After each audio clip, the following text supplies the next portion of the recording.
안녕하세요. 이번 시간에는 AI 강의를 듣기 위해서 한빛미디어의 박태용 의장님을 모셨습니다. 반갑습니다. 안녕하세요. 네, 안녕하세요. 네. 한번 자기소개 간단하게 부탁드릴게요.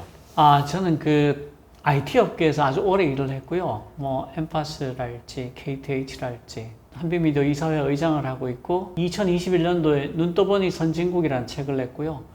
얼마 전에 이 박태웅의 AI 강의라는 책을 냈습니다. 근데 옛날부터 그러면은 엠파스 시절이니까 인터넷의 태동기부터 시작을 하셨잖아요. 그렇죠. 그리고 지금 봤을 때 AI를 보고 책을 내셨는데 네. AI가 그만큼의 혁명이라 생각을 하세요? 저는 그렇게 생각합니다. 헬레 키신저 전 국무장관 같은 경우에는 예. 챗GPT를 보고 나서 인쇄기 발명 이래의 대발명이다라고 말할 정도예요. 그러면 우리 과거의 삶과 이제 앞으로 미래의 삶이 많이 바뀔 거라는 얘기인데 어떻게 바뀔 거라 생각을 하는 거예요? 그러니까 이렇게 설명드릴 수 있을 것 같은데, 산업혁명이라고 말을 많이 하지 않습니까? 예. 지금이 몇 번째 산업혁명인데에 대해서 여러 가지 의견이 있어요. 3차 산업혁명이다라고 말하는 사람도 있고 4차 산업혁명이라고 말하는 사람도 있는데, 지금의 산업혁명이 2차라고 말하는 사람도 있어요. 저는 사실 이 의견이 굉장히 훌륭하다고 생각하는데요. 첫 번째 산업혁명이 사람의 몸을 대체하려는 것이었어요. 예. 그러니까 방적기, 경운기, 트랙터 이런 것들이 사람의 몸을 대체하는 거잖아요. 그렇죠. 노동자가 바뀌었던 거죠. 두 번째 산업혁명은 사람의 정신을 대체하자는 거예요. 사람이 정신으로 하던 일을 기계가 할 수 있게 해보자. 그런 점에서 이건 두 번째 산업혁명이다 라고 얘기하는 거고, 헬레 키신저 국무장관이 얘기한 것도 아마 그 부분에 방점이 있지 않을까. 그러니까 지금까지도 인공지능에 관한 시도가 없었던 건 아니지만 그게 기껏해야 시리 같은 수준이었어요. 예. 시리야 음악 틀어줘라든지, 그쵸. 시리야 문자 보내줘 정도지 얘를 인간의 정신을 대체한다라고 아무도 생각하지 않았어요. 근데 느닷없이 자연어로, 그러니까 자연어라는 게 사람이 하는 말입니다. 지금 우리 같이 이렇게 하는 말을 자연어라고 하고, 사람이 기계한테 일을 시키기 위해서 만든 말을 기계어라고 해요. 머신 랭귀지, 자바, 자바스크립트, 파이썬 같은 게 머신 랭귀지인데, 처음으로 자연어로 말을 걸면 사람처럼 일을 해주는 물건이 나온 거예요. 이를테면 GPT-4 같은 경우에 미국 변호사 시험을 상위 10%로 통과하거든요. 어이가 없죠. 그런 점에서 이번은 다르다. 그러니까 이번은 다르다라고 사람들이 생각하게 된 게 두 가지 이유가 있어요. 하나가 자연으로 일을 시킬 수 있게 됐다. 그러니까 그럼 시리도 자연으로 했잖아. 이건 장난감이지. 이런 거예요. 그 두 번째로는 얘가 압도적인 능력을 보이게 됐는데, 이게 현대 인공지능의 굉장히 놀라운 특징인데, 그 학습 연산 능력이, 학습 연산량이 10의 22제곱을 넘어가거나 매개 변수가 1000억 개를 넘어가면 이전까지 없었던 능력들이 갑자기 튀어나옵니다. 언어 능력이 튀어나오고 추론 능력이 튀어나오고 코딩을 하기 시작하고 이래요. 그걸 느닷없이 나타나는 능력이라고 그래요. Emergent Ability라고 하는데, 이게 이전까지 인공지능 어디에도 없었던 거예요. 그러니까 사람들이 열광하는 게 두 가지 이유인데, 하나는 그러면 자바나 자바스크립트, 파이썬 같은 거 배울 필요 없잖아 하는 게 하나고, 또 하나가 얘가 사람 같네. 이 두 가지가 합해져서 두 달 만에 1억 명이 넘는 사용자가 등록을 할 정도로 압도적인 반응을 보인 거고, 전 세계가 열광을 한 거고, 그만큼 무섭다, 규제하지 않으면 큰일 나겠구나, 그런 반응들이 동시에 나온 거예요. 그렇게 된다면은 제일 먼저 없어질 직업 이런 거 좀 있을까요? 제가 이 기술 배경에 대해서 조금만 설명을 드리면, 첫 번째가 이제 GPU라는 거예요. GPU가 그래픽 프로세싱 유닛이잖아요. 원래 이게 그래픽 처리하려고 만든 칩이었어요. 근데 그래픽을 처리하려면 병렬 계산을 굉장히 빨리 할 수 있어야 돼요. 예를 들어 1000만 화소라고 쳐요. 우리가 동영상으로 보이는 게 사실은 정지 화면을 여러 개 연속으로 빨리 보여주는 거잖아요. 그쵸. 그래서 굉장히 좋은 동영상이면 1초에 60번 정도 이미지 화소를 보여줘야 돼요. 근데 1000만 화소라고 치면 1000만 화소를 60번 보여주려면 6억이잖아요. 이 하나의 화소를 6억 개를 계산을 1초 안에 해줘야 우리가 동영상 매끄럽네 이렇게 되는 거예요. 그러니까 얘는 병렬로 엄청난 계산을 하는데, 엔비디아가 GPU 시장의 90%를 먹고 있는데, 여기서 나온 A100이라는 GPU가 있어요. 이게 챗GPT가 쓴 GPU인데 만장을 썼어요. 근데 A100이 1초에 312조 번 더하기 빼기를 해요. 그걸 만장을 썼어요. 예. 그게 첫 번째로 있고요. 두 번째로는 매개변수라는 개념에 대해서 알아야 되는데, 매개변수가 뭐냐면 이 사람처럼 일을 시키기 위해서 만든 건데, 어떤 사진의 어떤 특징, 그러니까 이 사진 안에서 개를 찾아내라. 그 사람은 한 6살만 되면 개를 찾아요. 그렇잖아요. 예. 근데 걔한테 너 개하고 고양이하고 다른 점, 개에 대해서 설명을 해보라고 하면 잘 못해요. 왜냐하면 귀가 뾰족해요. 귀가 동그란 개도 있어. 그렇죠. 코가 툭 튀어나왔어요. 코가 납작하고 동그란 개도 있어. 다리가 4개예요. 소하고 말도 다리가 4개인데 그리고 또 다리가 4개예요. 그러면 교통사고 당해서 다리가 3개인 것도 있어. 꼬리가 길어요. 꼬리 짧은 것도 있는데 멍멍하고 짖어요. 미국에서는 바우바우하고 짖던데? 그러니까 분명히 패턴이 있으니까, 개라는 패턴이 있으니까 6살만 돼도 개하고 고양 구분하는데 예. 말로는 못하는 거예요. 아. 이걸 뭐라고 하냐면 잠재된 패턴이라고 해요. 아. 분명히 패턴이 있지만 예. 내가 찾아낼 수 없다. 아. 저런 것도 있어요. 포항제철에서 쇳물을 끓이잖아요. 예.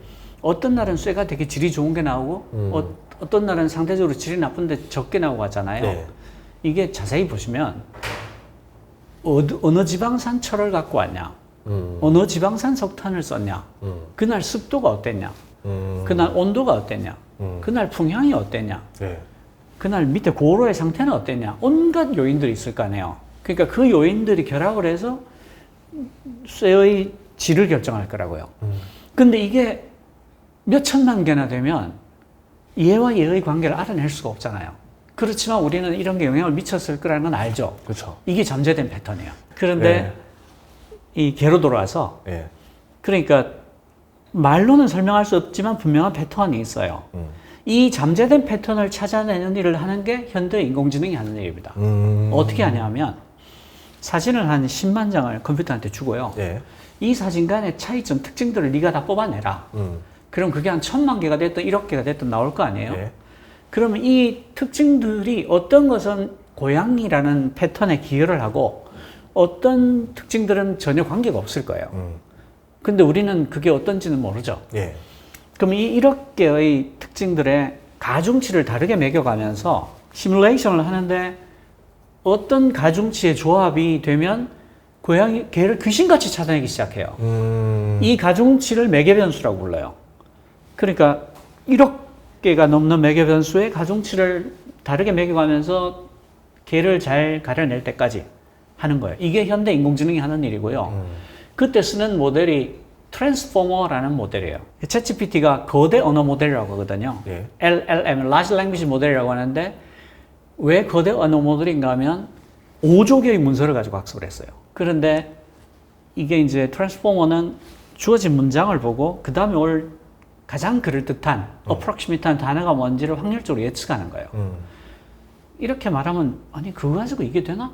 하겠지만 매개 변수가 1750억 개예요. 챗GPT가 1750억 개를 시뮬레이션 해가면서 결국 가장 근사한 말이 나올 때까지 하니까 학습이 100일이 걸려요. 한 번 학습시키는데 100일이 걸려요. 예. 그러니까 생각해 보세요. A 100을 10,000대 쓴다고 했죠. 예. 그러면 312조 곱하기 60초 곱하기 60분 곱하기 24시간 네. 곱하기 100일을 하면 와. 챗GPT가 사용한 전체 학습 연산량이 나오는 거예요. 와. 그렇게 해서 잠재된 패턴이 있는 모든 분야에 예. 얘가 잘 일을 합니다. 지금의 GPT-4 거대 언어 모델이 굉장히 잘 작동합니다. 어느 정도로 잘 작동하냐면 미국 변호사 시험을 상위 10%로 통과할 정도로 잘 작동해요. 아, 기출 문제 딱 보고 답변을 다 아니까 하는 거네요. 그렇죠. 다 공부했어요. 얘가 5조 개의 문서를 들여다봤기 때문에 예. 안 본 게 없어요. 예. 그러니까 패턴이잖아요. 예. 그러니까 잠재된 패턴이 있는 모든 것이 어떤 것이냐면 예를 들어서 프로그래밍은 사람이 만든 언어잖아요. 예. 그러니까 여기는 분명한 패턴이 있을 수밖에 없죠. 예. 패턴이 없으면 코딩이 안 될 테니까. 그래서 지금 GPT-4 정도까지 가면 명백히 3년차 개발자 서너 명을 데리고 일하는 거하고 똑같아요. 점점 더 똑똑해지고 있어요. 두 번째가 법률. 법률도 인간이 만든 규칙이잖아요. 그렇죠. 그러니까 굉장히 잘 작동하고요. 그 다음에 저널리즘. 저널리즘은 사람들이 흔히 기사 쓰는 게 창의적인 거 아닌가? 라고 생각할 수 있는데, 그, 일기예보를 날짜를 가리면 절대로 며칠자인지 못 맞출 거예요. 어제 주식시장 동향도 날짜 가리면 절대 못 맞추고요. 그쵸. 어제 야구 시합 결과도 못 맞춰요. 그러니까 네. 굉장히 뚜렷한 패턴이 있습니다. 그리고 고객 상담. 고객 상담은 전체가 100의 질문이 온다 그러면 20%의 주제가 80%를 커버할 거예요. 그쵸, 그쵸. 그게 FAQ 있잖아요. 네. 그걸로 거의 커버가 되거든요. 네. 이 고객 상담이 너무 좋은 게 뭐냐면 얘들은 가스라이팅을 당하지 않아요. 전기만 네. 꽂아 놓으면 계속해서 답을 주는 맞아요. 데다가 그걸 다 녹화를 해 놓으면 가스라이팅을 하거나 나쁜 답을 질문한 사람을 가려낼 수도 있죠. 그리고 지금 이미 그 네이버에서 그 독거노인들 있잖아요. 네. 독거노인들 안부를 묻는데 하이퍼클로버를 잘 쓰고 있어요. 그러니까 어느 정도냐면 처음에는 친절하게 살아 계신가, 건강하신가를 묻는 용도로만 썼는데 이 할아버지 할머니들이 불만을 얘기하는 거예요. 네. 내가 지난번 통화할 때 분명히 아프다고 그랬는데 너는 왜 그걸 못 들은 것처럼 또 안녕하세요라고 묻니? 안녕하지 못한 걸 내가 지난주에 얘기했잖아. 그래서 네이버에서 그 메모리 용량을 늘렸어요. 그래서 지난 대화를 다 기억하게 했어요. 그래야죠. 왜냐하면 이게 어떻게 할 수 있냐면 지난 대화를 다 기억할 필요 없잖아요. 이 중에 중요한 키워드들이 있잖아요. 네. 그걸 압축을 해서 기억을 시키면 되니까 한 이만큼 대화를 했으면 이 중에 핵심 키워드 뽑아서 이 정도를 기억을 해놓으면 다음에 통화할 때 아무 이상이 없으니까 몇 달치 기억을 얘가 끌어안고 갈 수가 있는 거예요. 그래픽 쪽도 의외로 창의적인 것 같지만 얘가 굉장히 일을 잘할 수 있습니다. 왜냐하면 사람이란 패턴이 분명하잖아요. 분명하죠. 스타워즈 그러면 스타워즈의 톤 앤 매너가 딱 기억나잖아요. 네. 그리고 뭐 황해 이러면 그런 느낌. 결국 사람들이 생각하는 그 패턴이 있거든요. 네네네. 영화 만들 때도 보면 배경은 이래야지. 그렇죠. 이런 게. 그리고 얼마 전에 뉴욕의 변호사가 챗GPT를 썼다가 벌금을 $5,000 맞았어요. 이 사람이 어떤 일을 했냐면 저희가 이제 변론문을 법원에 제출해야 되는데 미국은 불문법이잖아요. 그러니까 판례들을 모아가지고 얘기를 하는 데란 말이죠. 이 사람이 이제 그러니까 아주 유능한 변호사의 기준이 얼마나 많은 판례를 알고 있냐, 그리고 얼마나 자기한테 유리한 판례를 빨리 찾아낼 수 있냐가 유능한 변호사의 한 조건이에요. 근데 이 변호사가 이런 비슷한 판례를 찾아달라고 챗GPT한테 부탁을 했어요. 그래서 챗GPT가 쭉 찾아준 거죠. 근데 이 사람이 이제 신중을 기하더라고 챗GPT한테 너 이거 진짜지? 그래서 얘가 진짜예요. 그 말을 듣고 이 판례를 가지고 변론문을 써서 제출을 했어요. 근데 알고 봤더니 이 사람이 인용한 판례 중에 6개가 없는 거예요. 그래서 판사가 원래 이 정도면 사기니까 그렇죠. 변호사 자격증을 박탈하는데 판사가 변호사 네가 바보인 걸 감안해서 이번에는 $5,000의 벌금만 매기겠다. 이렇게 해서 끝난 거예요. 그러니까 뭔가 하면 얘는 트랜스포머라는 모델을 쓰니까 챗GPT의 T가 트랜스포머예요. 주어진 문장을 보고 다음에 올 가장 그럴듯한, 가장 approximate한, 가장 근사한 단어를 확률적으로 추측해서 예측해서 내놓잖아요. 그러니까 판례를 내놓으라 그러면 판례라고 할 것 같으면 제목은 이렇게 해야지 가장 그를 뽑아겠구나. 사건의 개요는 이렇게 쓰면 가장 그를 뽑아겠고 판결은 아마 이렇게 나오겠지 하고 자기로서는 배운 대로 가장 근사한, 가장 approximate한 걸 주는 거죠. 그것도 한 개를 주는 게 아니고 한 6개, 8개, 뭐 10개 이렇게 주는 거죠. 그러니까 구체적으로 명확한 어떤 사실에 대해서 얘한테 물으면 안 됩니다. 그러면 챗 GPT를 저번에 사건이 있었잖아요. 구글 바드도 그렇고. 네네네. 그 질문한 거에서 거짓말 답변했다라는 것 맞습니다. 때문에 네. 뭐 구글 주가도 떨어지고 뭐 네, 이랬었는데 맞습니다. 그거는 어떻게 보면은 그거의 실수가 아니라 사용법의 실수라고 볼 수 있겠네요. 사용법의 실수죠. 저는 그래서 그때 구글의 개발자가 의도적으로 그런 거 아닌가 하는 의심이 들 정도예요. 그러니까 이거 함부로 쓰면 위험해를 알리기 위해서 뭔가 살신성행을 한 거 아닌가. 오히려 AI 규제가 필요하다라는 어떤 걸 만들기 위해서 맹신하지 마라. 맹신하지 마라. 네. 아니, 실제로 지금 나온 뉴스들을 보면은 최근에 미국 정부랑 빅테크 회사들 모여서 AI 규제에 대해서 이야기를 했다고 네, 맞습니다. 나오거든요. 네네네. 규제가 왜 필요한지 아니면 어떤 방향을 해야 되는지 좀 알 수 있을까요? 그러니까 이게 이번 일을 보시면 굉장히 특이한 게 있는데요. 가장 앞서가는 산업, 그것도 거의 독과점인 산업이에요. 이게 왜 독과점이 될 수밖에 없냐면 인공지능은 규모의 법칙이 작용을 해요. 컴퓨팅 파워를 많이 넣으면 많이 넣을수록 학습 데이터량을 많이 집어넣으면 많이 집어넣을수록 매개 변수를 크게 잡으면 크게 잡을수록 계속 성능이 좋아져요. 그러니까 매개 변수를 1000억 개 이상 잡았을 때 학습 연산량이 10에 22제곱을 넘어갔을 때 느닷없이 나타나는 능력이 있다고 그랬잖아요. 이게 어떤 뜻인가 하면 그 테이블에 이렇게 앉아서 게임을 하려고 하는데 물어요. 너 A100을 10,000대 이상 설치할 수 있는 돈이 있어? 너 학습 데이터를 5조 개 이상 갖고 올 수 있어? 너 매개 변수를 1000억 개 이상 잡을 수 있어? 너 세계 최고의 AI 과학자가 100명 이상 있어? 이렇게 물어서 이 중에 하나라도 노를 하면 테이블에 못 앉아요. 그러니까 전 세계적으로 이런 거대 언어 모델을 개발할 수 있는 나라가 몇 개가 안 되는 거예요. 거기다가 이건 자기들만 할 수 있어요. 그런 슈퍼 엘리트들이 없으니까, 딴 나라에는. 그러니까 거의 독과점으로 다 먹을 수 있는데 놀랍게도 이 사람들이 다 입을 모아서 규제가 필요합니다라고 이야기를 하고 있어요. 왜 이럴까를 잘 생각해야 됩니다. 이게 이 사람들이 얼마 전에 그러니까 그 챗GPT를 만든 회사가 오픈 AI거든요. 예. 오픈 AI CEO가 샘 알트만이에요. 예. 그리고 구글의 AI를 총괄하는 게 데미스 하사비스예요. 그리고 마이크로소프트의 창업자가 빌 게이츠고, 그리고 딥러닝의 아버지가 제프리 힌튼이에요. 이 사람들이 전부 공동성명에 서명을 합니다. 이 공동성명이 뭐냐면 딱 한 줄로 돼 있어요. 인공지능의 위험은 그 코로나 같은 전염병 아니면 핵전쟁과 똑같이 인류를 절멸시킬 수 있다는 위험으로 다뤄져야 한다. 딱 한 줄의 성명서에 다 합의를 합니다. 규제를 해달라는 거예요. 이상하잖아요. 왜 그런가 하면 이게 그 두 가지 위험이 있어요. 하나는 이런 겁니다. 마차를 타고 다니다가 자동차가 나왔어요. 예. 그러면 얘는 마차하고는 말할 수 없는 위험을 갖게 돼요. 예. 그러니까 이거 횡단보도 없으면 큰일 나겠다. 신호등이 없으면 큰일 나겠다. 그리고 브레이크의 성능에 대해서 규제를 하지 않으면 큰일 나겠다. 그러니까 시속 뭐 60km로 달리다가 밟았을 때 몇 미터 안에 서지 않으면 안 된다. 그리고 범퍼는 규격이 어때야 되고, 충돌했을 때 어느 정도 해야 되고, 그리고 3점 안전벨트가 꼭 있어야 되고, 이런 식으로 하잖아요. 예. 그렇게 하지 않으면 자동차 산업이 발전을 못 해요.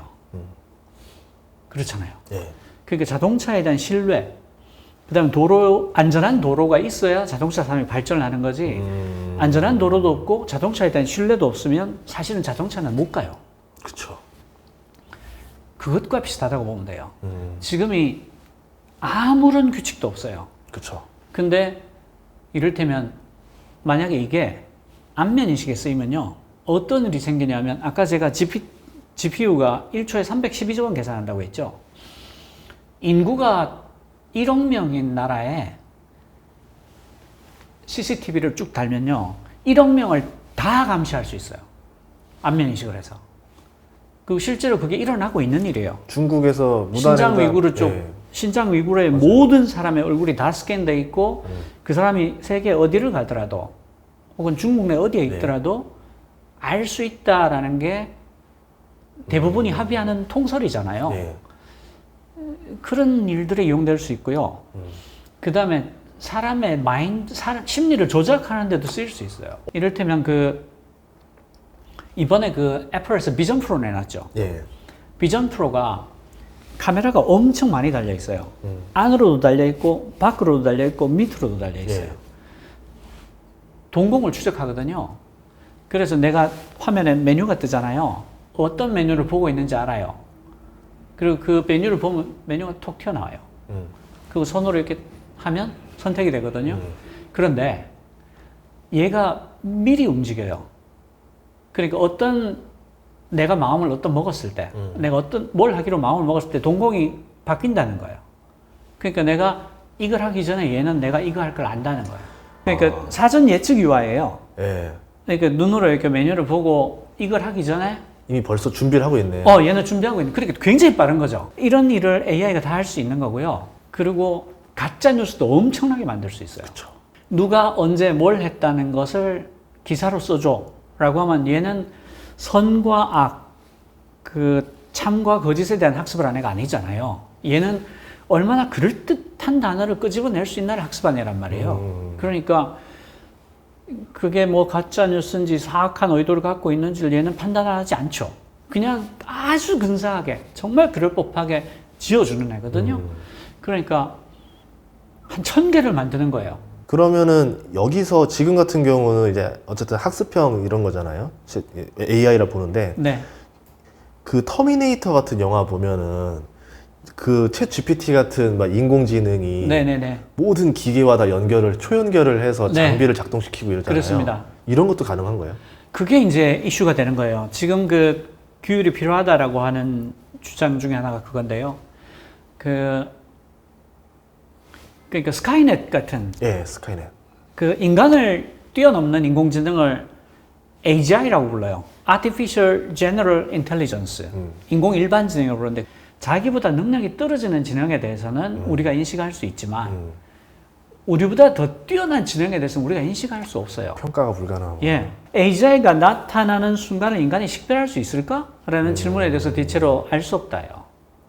그러니까 어느 순간 얘가 스카이넷이 될지는 알 수 없는 거예요. 됐다 하더라도 숨길 수 있다는 거잖아요. 그렇죠. 그리고 더 무서운 게 있어요. 이게 MIT의 막스 테그마크 교수가 한 타임즈에 기고한 건데 네. 인공지능이 인류를 전멸시킨다면, 멸종을 시키게 된다면 그것은 인공지능이 우리를 미워해서가 아닐 거다. 굉장히 하찮은 이유로 우리가 죽을 수 있어요. 이렇게 얘기를 합니다.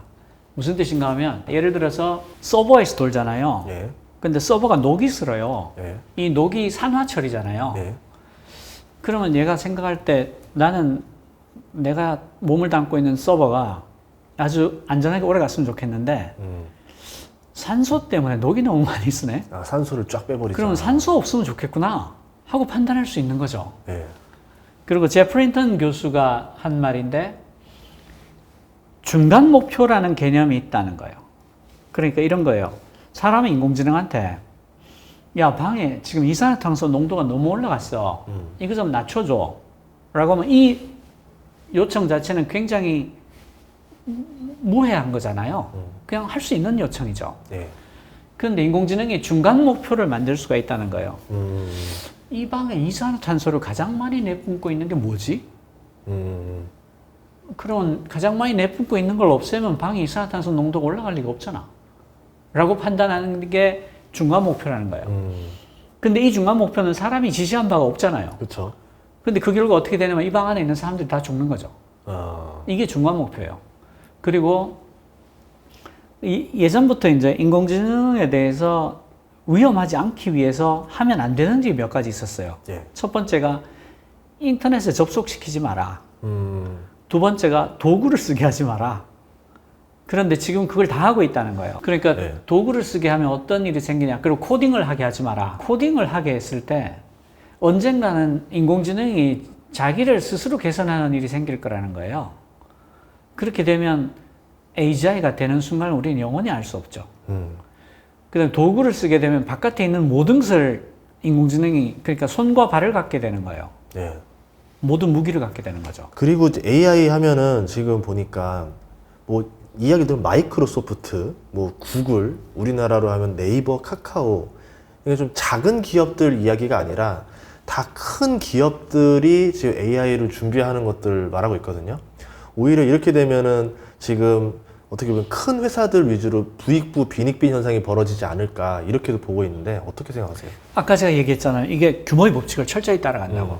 GPT-4는 학습 데이터를 얼마나 많이 썼는지 매개 변수를 몇 개를 잡았는지 공개를 하지 않아요.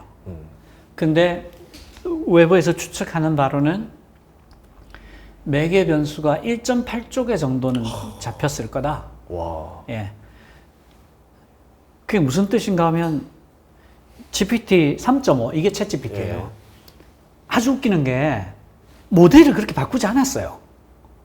모델을 바꾸지 않았는데 성능이 미친 듯이 좋아지는 거예요. 되게 이상하잖아요. 보통 알고리즘을 뭘 바꾸고 뭘 해야 되는데 그렇죠. 컴퓨터를 훨씬 많이 집어넣고 매개 변수를 더 잡았다고 해서 왜 느닷없이 이상한 능력이 나타나지? 그래서 이걸 저 구글의 CEO가 블랙박스라고 얘기를 해요. 모른다. 그러니까 기본적으로 이렇게 되니까 그 자연 독과점적인 성격이 점점 강화되는 거예요. 그러니까 전 세계에서 그렇게 할 수 있는 나라가 대여섯 개? 그러니까 나머지는 그냥 이렇게 아 이거 어떡하나 이러고 보는 거예요. 아. 어쩔 수가 없어요. 그러면 인공지능이 아까 말했던 이런 통제 불능 수준까지 갈 수 있는 권력을 가지게 되고 그러면 그거를 만들어낸 회사가 전 세계에 몇 개가 안 되고 그러면 그 회사들이 무소불위의 권력을 가지게 될 수도 있는 거잖아요. 그래서 이제 국제기구를 만들자. 아까 제가 성명서를 냈다고 그랬잖아요. 네. 그 사람들이 힘을 합쳐서 얼마 전에 논문을 발표했어요. 국제기구를 만들어야 된다 하고 어떻게 국제기구를 만들까에 관한 논문을 만들었어요. 그 정도로 심각하게 보는 겁니다. 이게 지금 문제가 좀 생기려면 그러면 한 얼마 정도 있어야 이런 게 이슈가 좀 나올까요? 이미 문제가 생겼어요. 벌써요? 예. 예를 들어서 예. 지금 구글에 가서 예. 챗 GPT로 블로그를 대량 생산하기를 한번 검색해 보시면 몇 페이지가 나옵니다. 근데 잘 생각해 보십시오. 블로그를 대량 생산할 이유가 어디에 있어요? 가짜 뉴스 만들 때. 가짜뉴스 왜 없는 거예요? 네. 왜냐하면 블로그란 건 원래 내가 알게 된 어떤 것을 사람들하고 공유하기 위해서 하는 거잖아요. 네. 그러니까 내가 요리를 잘하는 사람인데 내 레시피를 무료로 알려주마 라든가 아니면 내가 코딩을 공부하고 있는데 내가 알게 된 바를 나누고 싶다라든가 뭐 이런 식으로 쓰는 게 블로그였는데 챗GPT로 블로그를 대량 생산한다? 이런 거대 언어 모델 혹은 거대 생성형 인공지능이 만든 컨텐츠가 인터넷을 덮기 시작했어요. 아까 그 클락스월드라는 SF 출판사도 그렇고 예. 그리고 지금 미드저니 같은 경우에서 보듯이 AI로 만든 그림들을 사람이 구분할 수 없는 경계까지 가버렸잖아요. 예.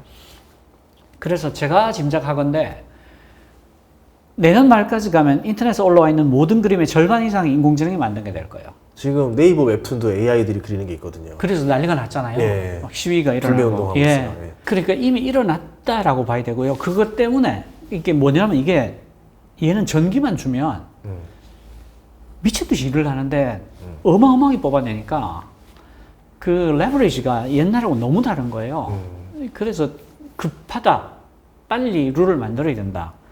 그러니까 인공지능 입장에서도 이 룰이 있어야 되는 게 그 일본의 리켄이라는 세계적인 연구소가 있는데 여기서 테스트를 해봤더니 인공지능으로 만든 데이터가 학습 데이터로 많이 들어갈수록 인공지능의 품질이 떨어져요.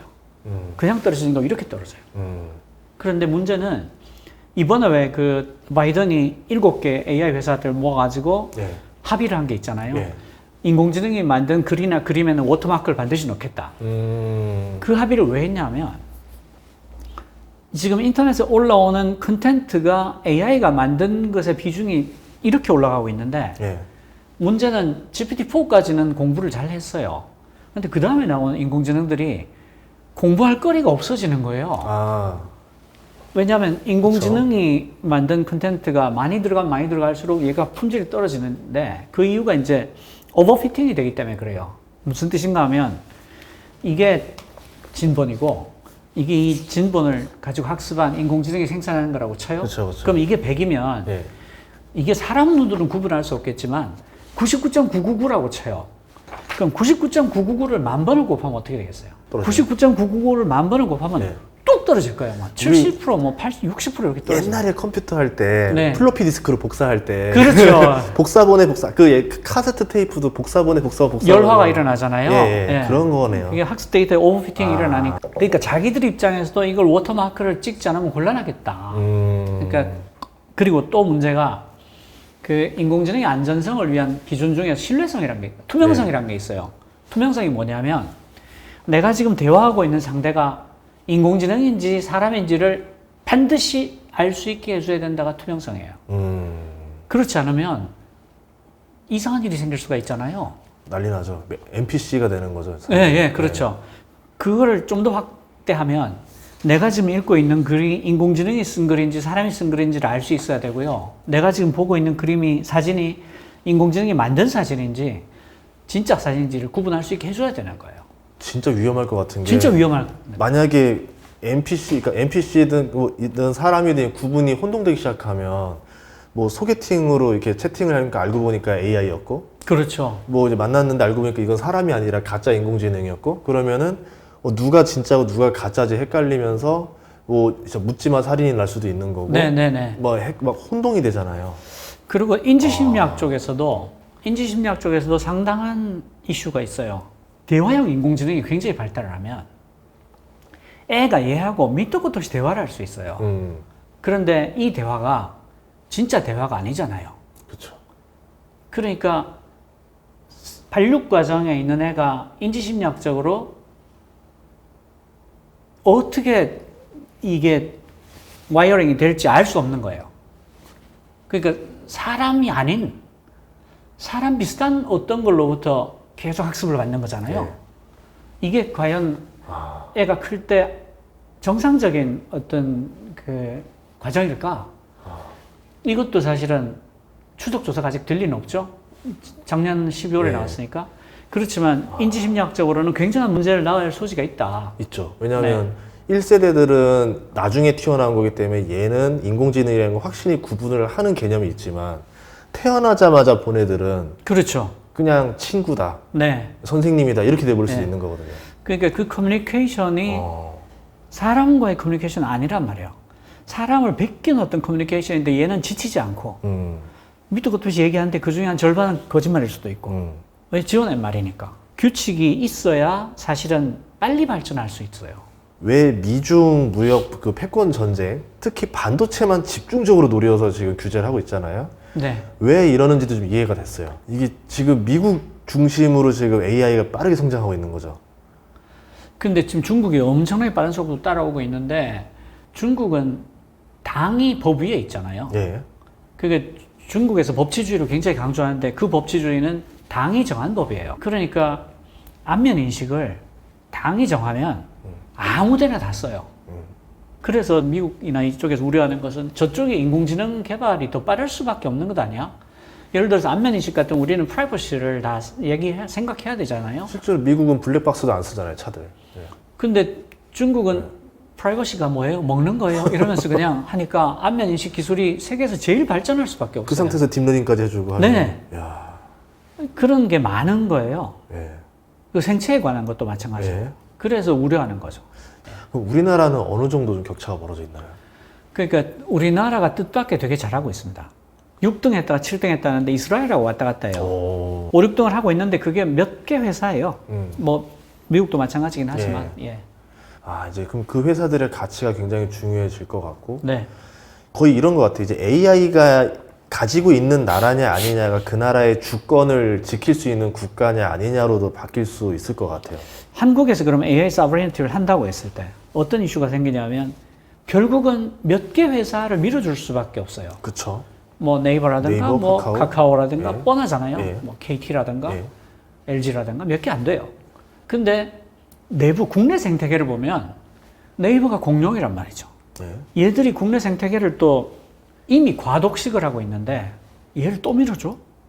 라는 이슈가 생길 수 있어요. 예를 들면 한국에서 왜 구글 검색이 잘 안 되고 네이버 검색이 잘 되냐면 네이버가 가두리 양식장이어서 그래요. 바깥에 있는 웹 생태계가 꽃 피기가 되게 어려워요. 딱 가두리 양식장을 하고 이 안에서만 다 해라 라고 했고 그게 먹히니까. 그러니까 막상 거대 언어 모델을 학습을 시킬 때 한국의 AI 쪽 기업들이 애를 먹는 이유가 양질의 컨텐츠가 포털 바깥에 별로 없어요.